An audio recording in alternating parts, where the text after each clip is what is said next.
Hello again, witches, seekers, and friends, and welcome to the Fat Feminist Witch Podcast, the show where we do a little ranting, raving, and wand waving.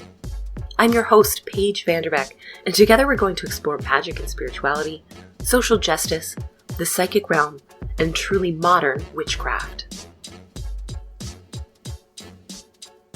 Hello everyone, thank you so much for joining me on the show today. It's September 3rd when you're hearing this. I'm recording it on the 1st. How exciting is that? Like, fall is just around the corner and I'm pretty pumped about it. Not that summer isn't, fun in its own way. I like the sunshine, I like the heat, I love going to the beach, but I really look forward to the change of almost every season. Even when winter comes around, I get a little excited about it until I stop being excited about it, and then I want it to end. So, fall is great. It's like I get a little bit of the coldness, and I also still get to be outside without turning into a block of ice. So, I'm pretty excited to, welcome you all to September. I'm very pumped about it. I've gotten a lot of comments lately from people who are finding the show for the very first time, so I thought it would be fun if I took a moment to introduce myself, or reintroduce myself if you're a longtime listener. My name is Paige Vanderbeck, and I have been hosting the Fat Feminist Witch Podcast since November 2015, but I have been practicing some form of witchcraft since I was about 9 years old. I don't belong to any religion or tradition, and I tend to work my magic alone because self-discovery and healing myself is a really big part of my practice. Sharing what I learn and experience through my spirituality, however, has become something I really feel called to do. This is my purpose for now, and every year I find ways to feed and grow my spiritual development while I connect with those of you out there who are looking for a new perspective on some very ancient spiritual concepts. In some ways, I'm kind of old school, maybe even a little bit of a witchy stereotype. I love cats. I wear a lot of black. I love herbs and crystals. I spend a lot of time out in nature and gaze at the moon and stars as often as I can when I'm not binge watching The Craft or Practical Magic and listening to Stevie Nicks with my cats. But in a lot of other ways, I am truly a modern witch and believe that social and political justice inform our spirituality and vice versa. This is why I chose the name of the show, The Fat Feminist Witch, because fat acceptance and feminist politics are something that I believe are really wrapped in with my whole spiritual belief system, my witchy practice, all of it. I don't stick to the gender binary in my practice either. I tend to leave that at the door. I combine emotional healing with witchcraft a lot, and physical healing with witchcraft much less so. I'm always looking for new ways to look at and practice witchcraft. And not always, but for the most part, I'm willing to change my beliefs and opinions accordingly. When I find something new, when I learn something new, I love learning new things. Of course, if you're an astrology person, my sun sign is Capricorn. So none of this is surprising. And simultaneously existing kind of in the past and in the future is just really how I've been my whole life. I'm also a book nerd, big book nerd. I read books about witchcraft and witches and magic, fictional and real, all the time. I regularly recommend books I like here on the show or on my website. And if I've used a bunch of books for research for any project or episode or whatever, I always share those with you. So I like to pass that on to a lot of you guys. In 2020, I published my own books, my first 2 books, Green Witchcraft and The Grimoire Journal. And this year, my 3rd book is actually being released in September, which is what I'm going to talk about today. So it was really nice meeting you. If you're new to the show here, thank you so much for joining me. So let's talk about Witchcraft for Emotional Wisdom. It comes out September 21st, which is right around the autumn equinox. In other years, the 21st was the equinox, but it changes. It's always a little bit different. So this year, the equinox is the 22nd. So I'm the day before, I'm in between a full moon and the autumn equinox. I think that's cool. So today I'm going to tell you a little bit about the book and the process of writing it. this book is pretty personal to me. If you read my last 2 books, it's not like they were completely impersonal, but this book is a little bit more so because it's a very personal topic. I talk about trauma, abuse, therapy, mental health, grief, and, even substance abuse. And these are all things I unfortunately have personal experience with. I've spoken a lot about mental health here on the show because I think it's important to let others know that you're not alone, and that if you want to make changes, you do have the power to do that, and witchcraft can help. Not saying it's easy, and there's no way you can just snap your fingers, but it's something that you can learn to do. So many of the spells in the book are versions of spells and rituals that I've done myself to help me heal or, just survive. My spirituality has been a huge, huge part of my recovery and my road to healing, along with conventional methods like therapy and meds and that kind of stuff. Though I'm far from the end of the road, I'm pretty far from where I started. So this book is just a little bit personal in that I share a little bit more of that particular part of my life throughout the book. Let me read you the introduction, and hopefully you'll see what I mean.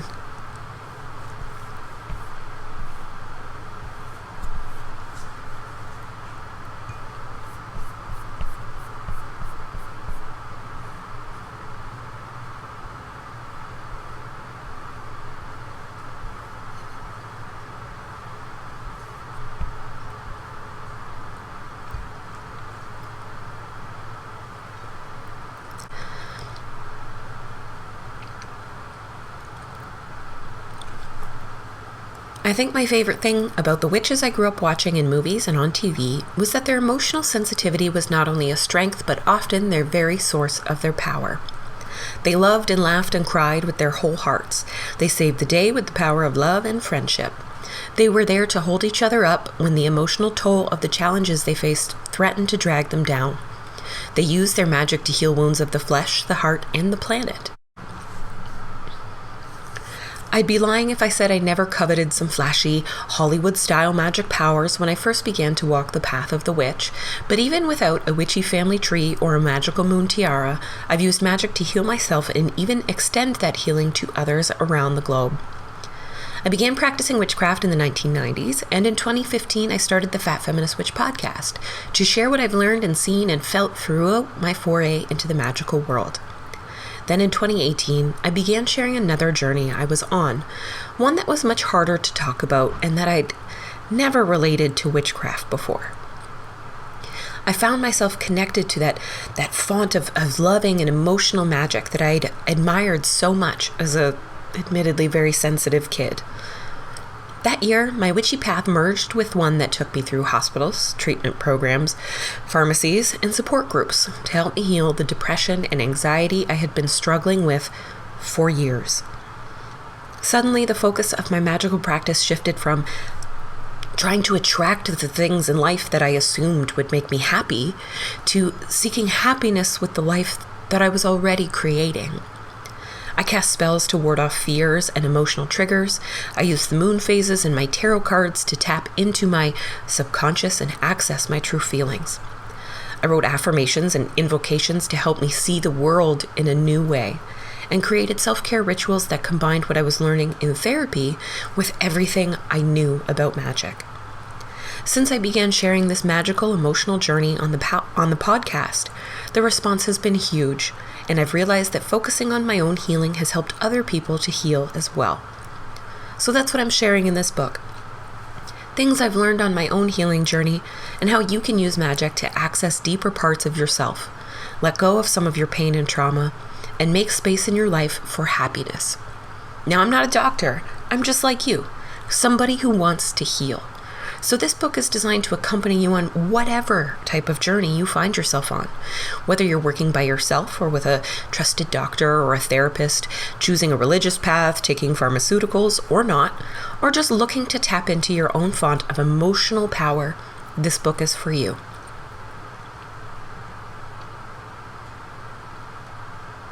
Did you guys catch the Sailor Moon reference in there? comes up a couple of times. I'm not going to lie. One of my favorite witchy inspirational pieces of media as a child was Sailor Moon, and they were not outright witches, but they were, magical girls, and they really were very emotional and sensitive teens, basically, that were, saving the world from supernatural forces. So there's a few Sailor Moon references throughout the book. Enjoy. So what is emotional wisdom? And how does one actually attain it? When I actually got the title of the book, I was like, ooh, I don't know if that if that is something that works for me. Emotional wisdom, I'm not sure. What even is that? So I had to look into it. And then I had to put all of those things I found together to make a kind of solid definition. So here it is. To be emotionally wise is to know yourself, and to accept yourself as you are, and to extend this same courtesy to those around you. And that part's pretty important. It's having the ability to know, accept, and then enforce your own personal boundaries, emotional or otherwise, especially when the offending party is someone you really care about. Emotional wisdom is built on trust, understanding, acceptance, respect, and happiness. Happiness is a big one. Being able to make yourself and others happy, and a desire to do that without really needing anything else in return, is really, really important. Being able to connect to and really feel your feelings is a vital component. It's the ability to let go without the fear of letting in anyone or anything new. Emotional wisdom could also be called maturity. A lot of the definitions or explanations or opinions I found, there was lots of overlap between emotional wisdom and maybe emotional maturity. But when it's wisdom, it's much less based on a certain age or a life event that you can hit. It's not so much chronological. It also has nothing to do with completely abandoning childhood and, leaving all of your younger self and the things you loved at the door. It's actually kind of the opposite of that. In the book, we learn to embrace our inner child and kind of communicate with that part of ourselves.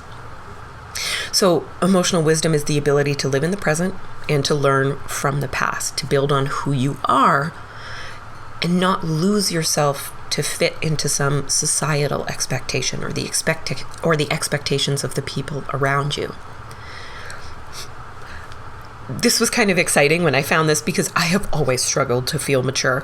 Oh my God, always. And part of that is because everyone always told me I was not mature, I was immature. I am so immature, right? And the main reason for that was because I am a very emotional person. I just always have been my whole life. I'm emotional and I'm kind of sensitive. So I have strong emotions. I get mad, I get sad, I get super excited and happy. And then, people tell me I'm too loud. I get really angry and people tell me I'm losing my mind. And, I really kind of love people with my whole heart. And I also think that childhood and the person that I was when I was young is important.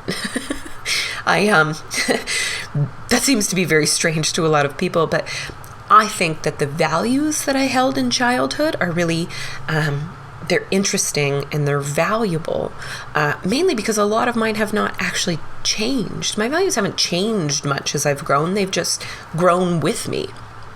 I love nostalgia. I think it's very fun and attractive. I love, stepping into the past and then coming back to the future and going back and forth. I love trying to see the past for what it was, as well as what that means now.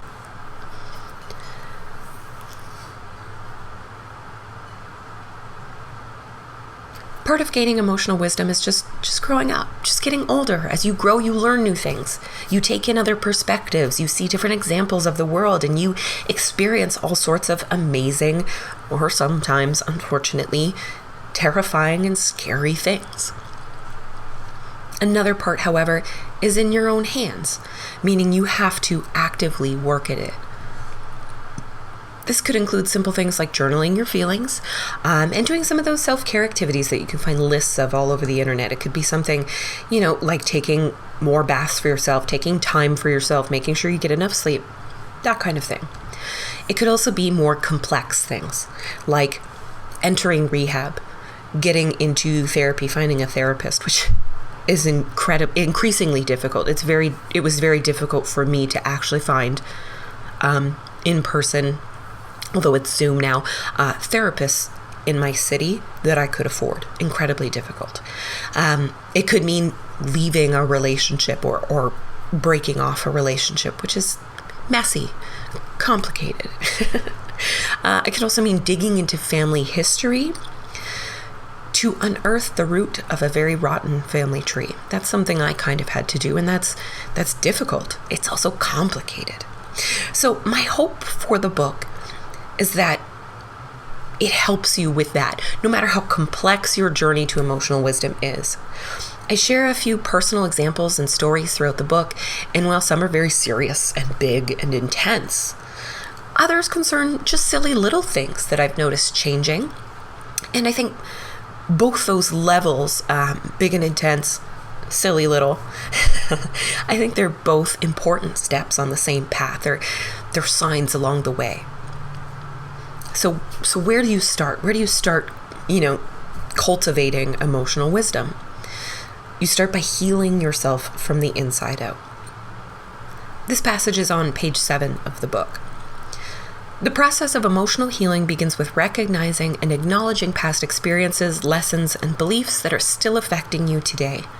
This is done through introspection and communication with your own inner voice.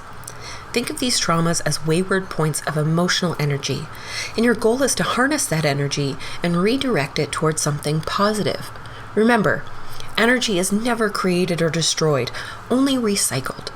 Our experiences will always be a part of us, for good or ill, but we can change how much emotional energy gets devoted to them in the here and now. Of course, not every emotion in need of healing is a descendant of fear or pain. Emotional healing gives you the tools to get in touch with who you are deep down and bring that authentic self into the light. If you've ever felt like you're not in the right career, or that your relationships are not what you want, that you have no life purpose, or that you just aren't as happy as you think you could be, you can uncover what is holding you back and deal with that in an empowering way. So you start by acknowledging past trauma. When a lot of people hear the word trauma, they think of someone who has been very seriously victimized or abused. But those situations are, and please do not take this the wrong way, traumatic for the one being the victimizer.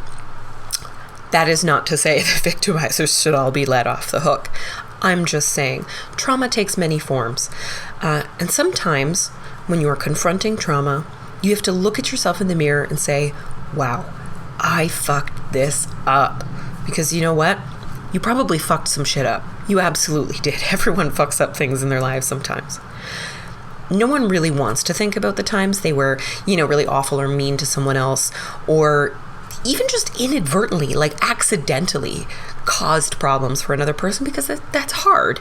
We want to think the best of ourselves, no matter how difficult that is. We want to just forget about the things we've done wrong and move on.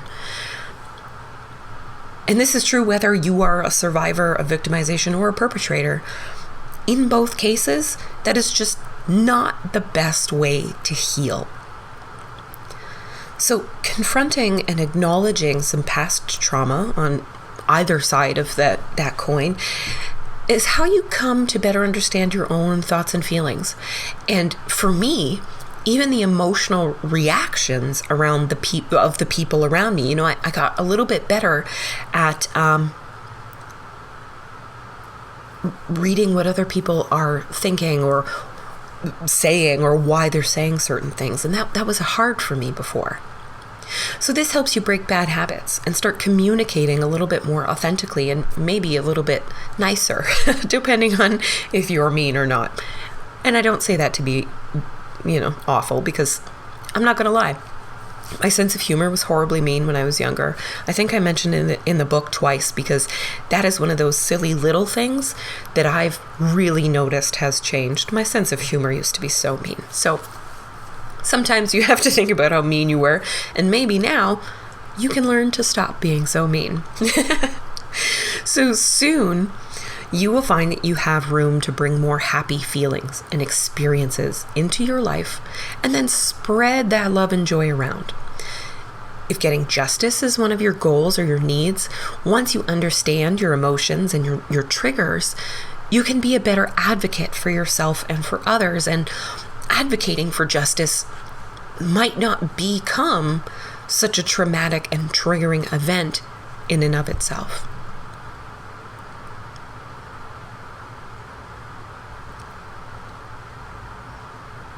In witchcraft and psychology, undertaking this kind of emotional healing is known as shadow work. The term was coined by analytic psychologist Carl Jung, who has come up before here on the show because he was a very mystical kind of guy. He used astrology, past lives, and even tarot cards as part of his studies and his psychological practice. And the New Age movement has made him kind of something of a god in modern magic and manifestation. He's a very influential fellow these days.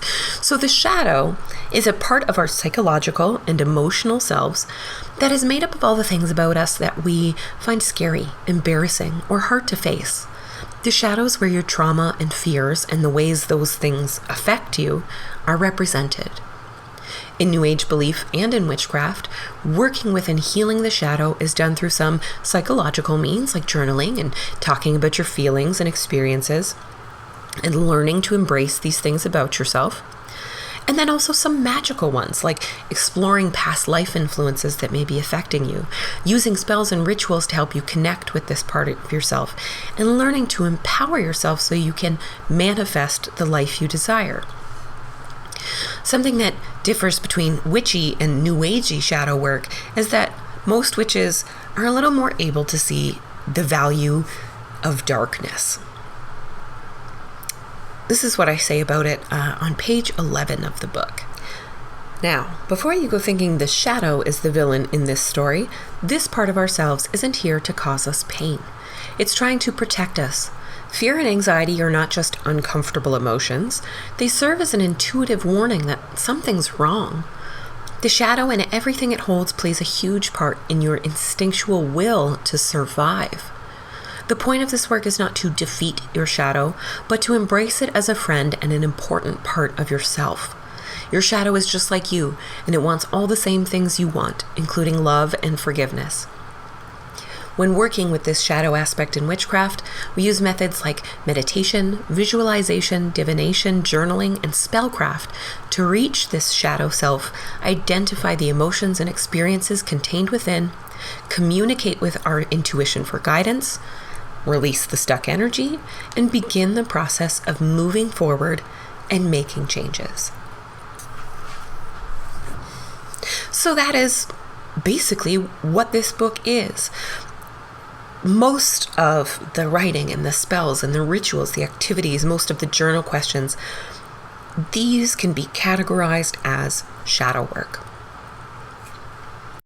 So the first couple chapters of Emotional Wisdom, 1 and 2, help you get clear on your healing goals. So they identify, what it is that you need.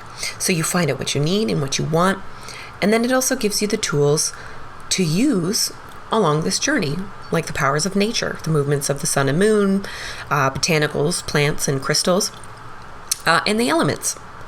Also, kind of man-made tools like tarot cards, charms, talismans, candles, and of course, a journal or grimoire. Lots of journaling. And before I continue, I want to make sure you don't get hung up on that last item, because before I was a writer, I was someone who failed a women's studies class because we had to write a daily journal, and I absolutely could not do it. Doesn't that sound odd? But I couldn't. It was too daunting. A journal or grimoire does not have to be an actual, notebook or book made of paper that you write in with your hand and a pen. It doesn't have to be. First of all, that just may not be possible for you at all. You might not be capable of freehand writing. And others may not feel like that gets their creative juices flowing. When it comes to work and professional type writing, I work on my laptop and I will just, open it up and start writing and save it. But when it comes to personal things, I freehand write that, and I can write pages and pages and pages, and sometimes I just get the urge to write with my hand, so I keep a small notebook in my purse. Couldn't even tell you what's written in it. So that's me. But you could instead start a video diary, or if you want to start a podcast, that would be so great, or a blog that you share. You could use drawings or collage to record your feelings. You could write it in a Word document on your computer. You could type it away. It's a personal record, and it doesn't have to be on paper. It also doesn't have to be long and wordy. You don't need proper grammar or spelling, and it doesn't even need to be legible after the fact. Trust me, most of mine are not. It also doesn't have to be fancy if that's not what you're into.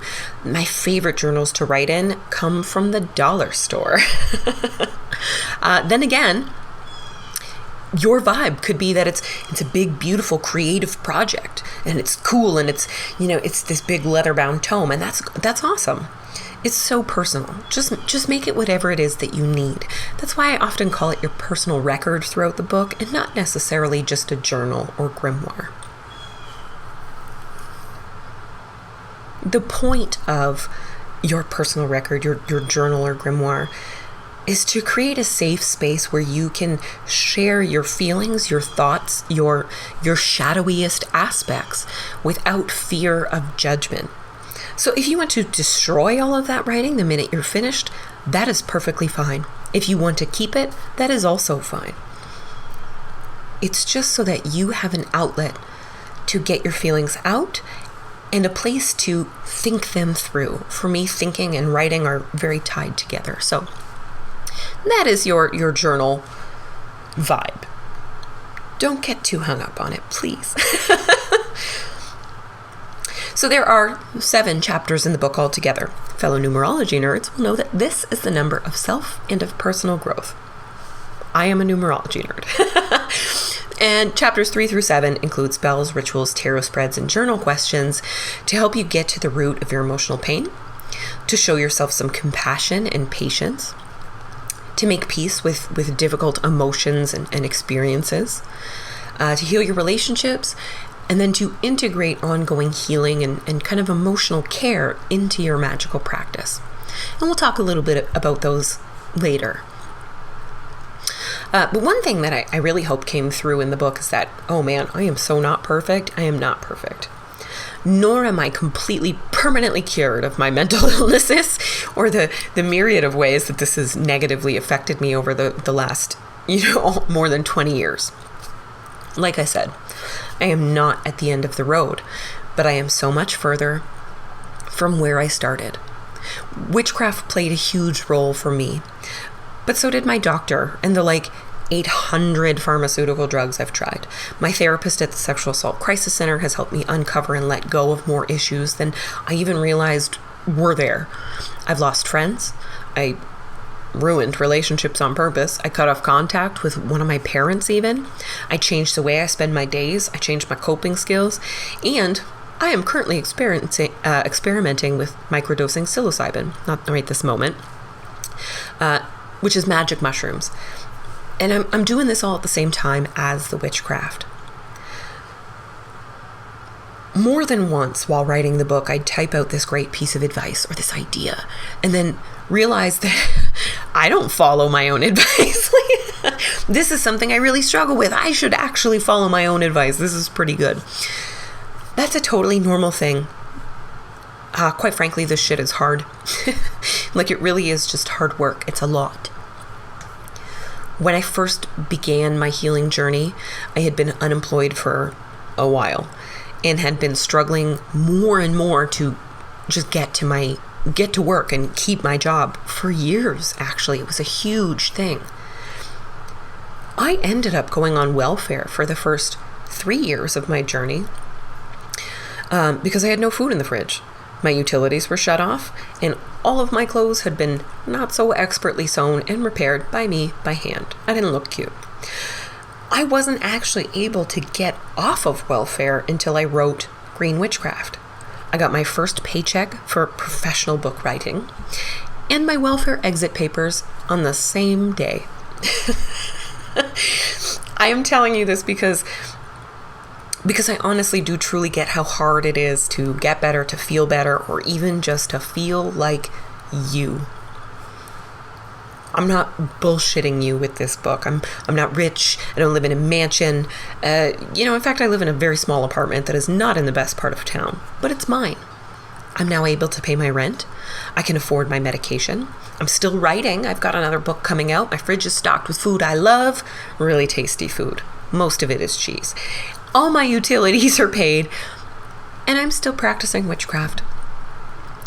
Being a witch didn't help me close on my first home at 19 years old, or manifest 6 figures overnight, or hook a man that looks like Jason Momoa, but it did help me repair some of the damage done to my heart and soul throughout my life.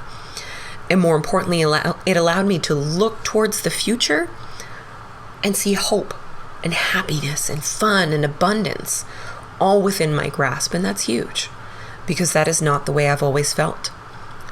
I used to think about suicide every day. That is so scary. Then it became a few times a week, then once a week, twice a month, and then maybe 4 or 5 times a year. Is it perfect to feel suicidal 4 or 5 times a year? Absolutely not. But it's a lot better than feeling that way every single day and having no hope for the future. I have no shame in saying that it takes a lot of strength and bravery to confront some of these things and to commit to making really big changes in your life. Change is scary. Like I said, I feel no shame in saying that. I'm not bragging, it's the truth. And I've been through some shit. So if you've chosen to begin a journey of emotional healing, you are already strong, brave, resilient, and dare I say, magical. And that's just a fact. Okay, y'all ready to talk magic and spells? Because I am. I'm very excited. So every chapter covers a different kind of topic. From 3 to 7 is what we're talking about. I forgot to say. But when it comes to spells and rituals, there are common elements that you can expect to see all the way through. First is a tarot spread. Tarot is an incredible tool for divination and communication with spirit or deities or ancestors. But it's also a really great tool for inner emotional exploration. I've really found a lot of help and value in reading my tarot cards throughout my journey. They help me focus on certain ideas or feelings. They inspire me to write things out. And they often offer a different perspective that opens my mind. When I'm reading tarot cards, I'll write down what the tarot card means, and the next thing you know, I'm writing an entire page of stuff that just suddenly occurred to me, or that I've just realized, or puzzle pieces I've just put together. I think my favorite spread in the book is in chapter 4, and it's a tarot spread to help you make friends with yourself. So you learn a little bit about what kind of friend you are, what kind of person you are in relationships, and what you bring to the relationship, as well as how you can make deeper connections with the people that you care about.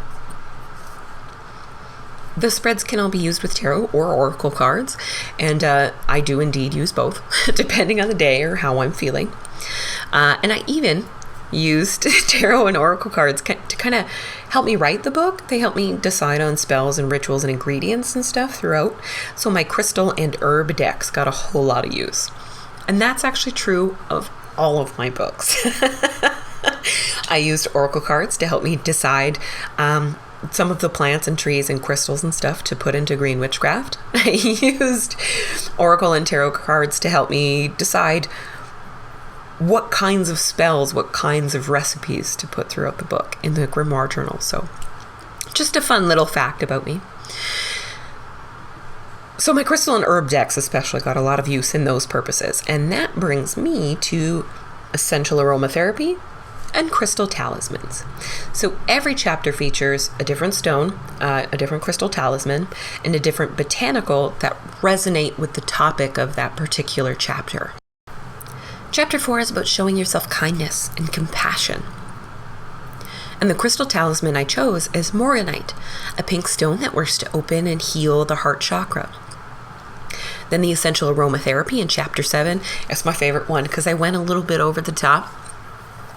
And I actually picked 5 different types of citrus. So there we have sweet orange, lemon, grapefruit, pink or regular, bergamot, and lime. Each of those fruits has its own magical properties, but what they share is the energy of optimism, creativity, and balance. So they get used in spells for increased energy and fire, but also peace and letting go. So when there's a featured crystal in a chapter, you may find other spells that include the crystal outright, but that crystal can honestly be added to any of the spells in that chapter to enhance your magic or to help you focus, because they align with the energy, the overall energy of all the spells in that chapter. When it comes to the essential aromatherapy, I use that botanical either in its regular form or as an essential oil, which is my favorite because I love smells, in multiple different ways so that you can see its purposes kind of in real time. Every chapter also features a little bit of personal astrology, so things like calculating a birth chart, looking at your moon sign, Chiron placements, and how Venus and Mars affect your relationships, among a few other things. Astrology has been such an eye-opening tool for me personally and has really helped me understand myself better. So I hope the same is true for you guys. I hope you get as much out of it as I did. Just reading my birth chart through a free online calculator, and there is one mentioned right in the book for you if you don't know one, just made a lot of things make sense. It made a lot of things kind of click into place. I still am totally blown away sometimes by how much I can get just by looking at my own birth chart, let alone looking at other people's, which has honestly actually helped me communicate with some of my friends a lot better. So there are candle spells in the book, charm bags, potions, baths, meditations, and even a really delicious smoothie recipe. That one's fun. So some spells have these big list of ingredients and tools, a lot of stuff. I love stuff. But many only require you and your intentions. Some of the spells are very, very short, while others last, a few hours or even weeks. In Chapter 5, we have 4 short spells to help conquer your fear, including using the Tower and the Star cards from the Tarot as a talisman to help you hold on to hope. And then the very next spell after our 4 short spells is a 4-week ritual that helps you confront your feelings about abundance and if you've lived through poverty or feelings about that, with a piece of green calcite. Some emotional issues require a quick fix, while others take a lot of time to fully heal or to create a habit or ritual. Creating habits and rituals is something that comes up a lot throughout the book, because that is something that really helped me, is kind of pressing myself to make something into a habit, and then eventually it just becomes it. It becomes automatic, and I don't default to my old settings anymore. Each of these chapters also has a list of journal questions that I'm imploring you not to just read and skip over. Of course, you can do whatever you want, but take the time to address the questions that stand out to you. They're so helpful. These are questions that I've had to ask myself over the years. So I got some of them from therapy or directly from my therapist. She was very helpful. Some from tarot and shadow work sources. And some just from my own desire to understand why I do the things I do and say the things I say. A lot of these questions aren't easy to answer, but that's how you know they're kind of important. Of course, a book that's trying to make you feel happier can't be all down and sad. So I did include some fun rituals and spells and stories that I hope will make you laugh or smile. In one chapter, I even help you make magic just for fun. Just because spells and rituals are creative, they're intentional, they help you focus and also calm down or kind of zoom out from your tunnel vision. They're a very... they can be a calming or clarifying influence. Now, yes, of course, your intentions and your goals are so important. They power the spell. But bringing more magic and creativity into your life, having an outlet for that, is a perfectly acceptable intention on which to base the casting of a spell. And that, my friends, is what you'll find within the pages of Witchcraft for Emotional Wisdom. For some, this book could help you close out a long chapter of heartache and healing. And for others, this may just be a signpost along the way that I hope encourages you to continue down this path. Either way, I hope it provides you with the tools and inspiration you need to make yourself happy and whole. And the knowledge that your emotions, no matter how positive or negative they may seem, especially to others, are a strength, a power, and not a weakness. Okay, it's promotion time. So, Witchcraft for Emotional Wisdom is being released on September 21st, and it's currently available for pre-order. A lot of people don't know this, but pre-ordering actually does a lot to support the books and the writers that you enjoy. So publishers actually pay attention.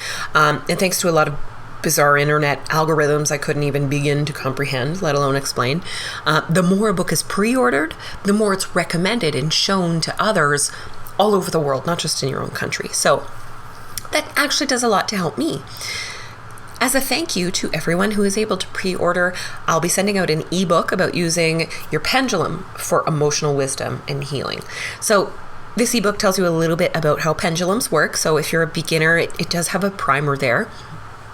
And then it features spells and rituals to help you dive deep into emotions and memories, find guidance and track down some helpful professionals, and to let go through cord cutting, among a few other things. These are spells and rituals that I originally wrote for emotional wisdom, but every book has to get cut down a little bit, and I happened to be left with a few pendulum spells that I thought were great, so I expanded them, I added a few more, and I created a nice whole ebook for you. So, hope you enjoy.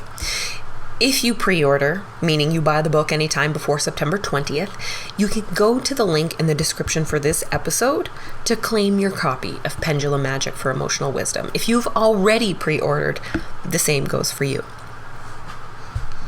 Next week, Friday, September 10th, I'll be going live on Instagram to read a passage from the book and actually demonstrate some of the spells and rituals.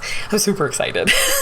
I have actually bought candle and incense making supplies and what feels like a literal ton of essential oils and even a few new crystals just for this, because I didn't know which ones I wanted to show. So I'm very excited. This is what I mean. Emotional healing can be fun. You bet it can be fun. I'm having fun. So links to pre-order from Amazon, to claim your copy of the ebook, and to learn more about the book can all be found on my website, as well as the description of this episode of the podcast.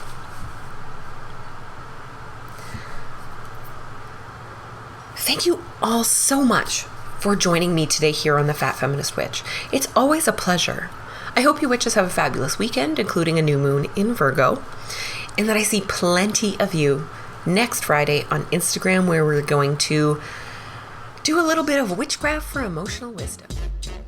To learn more about me or the Fat Feminist Witch podcast, check out my website at thefatfeministwitch.com or find me on Twitter, Instagram, or Facebook.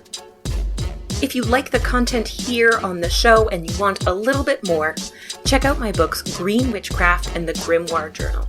Both books are written for witches of all skill levels to help you begin a relationship with the planet, deepen the one you already have, and craft a very personal, magical practice. If you want to support the show, you can make a donation by going to my website and clicking the button that says Buy Me a Coffee, or you can join my private monthly membership group at patreon.com/thefatfeministwitch. For years, you wonderful, die-hard listeners of the Fat Feminist Witch have been asking me where you can get t-shirts, bags, and other swag to represent your love of the Fat Feminist Witch. And I'm so excited to finally tell you that I have Fat Feminist Witch merch or swag, whatever you like to call it, now available from TeePublic. You can get t-shirts that feature the podcast logo, great phrases like ranting, raving, and wand waving, and even little jokes about your extensive witchy book collection. I've got tote bags, t-shirts, custom notebooks, and all sorts of designs I'm adding to and updating all the time. So check out the link in the description for my new TeePublic store where you can get Fat Feminist Witch Podcast swag. When you get it, please take a picture and tag me anywhere on social media. I can't wait to see how great you guys look in it.